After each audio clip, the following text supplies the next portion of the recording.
Russia ইরানের অকৃত্রিম বন্ধু উত্তর কোরিয়ার শক্তিশালী নেতা কিম জং উনের সেনাবাহিনীতে যোগ দিচ্ছে 14 লাখ নতুন সৈন্য।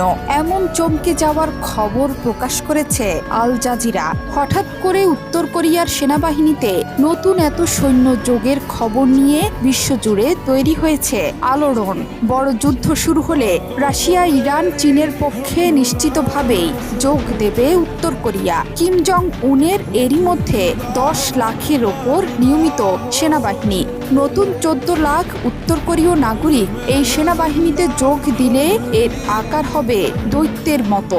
পশ্চিমাদের বন্ধু দক্ষিণ কোরিয়া এবং তার মদতদাতা আমেরিকার বিরুদ্ধে যুদ্ধের জন্য পুরোপুরি প্রস্তুত উত্তর কোরিয়া। তবে কি আরো বড় কোনো মহাযুদ্ধের প্রস্তুতি নিচ্ছেন কিম জং উন, যেখানে ভ্লাদিমির পুতিন, শি জিনপিং এবং আয়াতুল্লাহ খামিনির সেনাবাহিনী কাঁধে কাঁধ মিলিয়ে আমেরিকা এবং তার দোসরদের বিরুদ্ধে মরণপণ যুদ্ধ করবে উত্তর কোরিয়ার লাখ লাখ সৈন্য।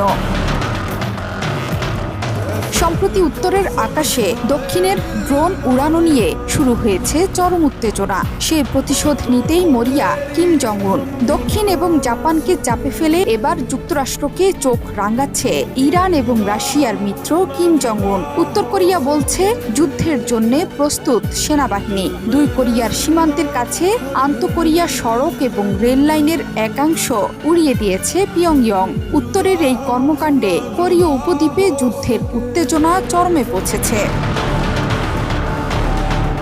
উত্তর কোরিয়ার রাষ্ট্রীয় গণমাধ্যমের বরাত দিয়ে নতুন সৈন্য নিয়োগের খবর দেয় কাতার ভিত্তিক সংবাদ মাধ্যম আল জাজিরা। উত্তরের আকাশে দক্ষিণের ড্রোন উড়ানোর মাত্র 2 দিনের মাথায় 14 লাখ তরুণ কোরিয়ান পিপলস আর্মিতে যোগ দিয়েছে বলে দাবি করল পিয়ংইয়ং। তাদের মধ্যে যেমন শিক্ষার্থী রয়েছে, তেমনি দেশটির প্রধান যুব সংগঠন ইউথ লীগের সদস্যরাও আছে। উত্তর কোরিয়ার বার্তা সংস্থা KCN এর খবরে বলা হয়েছে, তরুণরা বিপ্লবের অস্ত্র নিয়ে শত্রুকে ধ্বংসের পবিত্র যুদ্ধে লড়াইয়ের সংকল্প নিয়েছে। গত বছরও যুক্তরাষ্ট্রের বিরুদ্ধে যুদ্ধ করতে 10 লাখের বেশি মানুষ নিজ থেকে সেনাবাহিনীতে যোগ দিয়েছে বলে খবর প্রকাশ করেছে পিয়ংইয়ং। KCN এর প্রতিবেদনে বলা হয়েছে, যদি যুদ্ধ শুরু হয় তাহলে দক্ষিণ কোরিয়া মানচিত্র থেকে মুছে যাবে। তারা যদি যুদ্ধ চায় তাহলে আমরা তাদের অস্তিত্বের ইতি টানতে প্রস্তুত। যদিও নতুন সৈন্য নিয়োগের খবরে এখনো কোনো প্রতিক্রিয়া দেখায়নি পশ্চিমা মদতপুষ্ট দক্ষিণ Korea. International institute for strategic studies বলেছে, উত্তর কোরিয়ার সক্রিয় সেনা সদস্যের সংখ্যা 10 লাখের বেশি, সংরক্ষিত সৈন্যের সংখ্যা 6 লাখ।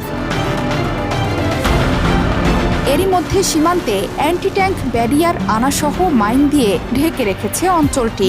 নিজেদের অত্যাধুনিক দূরপাল্লার অস্ত্র যুক্তরাষ্ট্রেও আঘাত হানতে সক্ষম বলেও জানিয়েছেন কিম জং উন। সেই সাথে পারমাণবিক বোমার আঘাতে দক্ষিণ কোরিয়া ও যুক্তরাষ্ট্রকে গুঁড়িয়ে দেওয়ার হুঁশিয়ারিও দিচ্ছেন উত্তরের নেতা।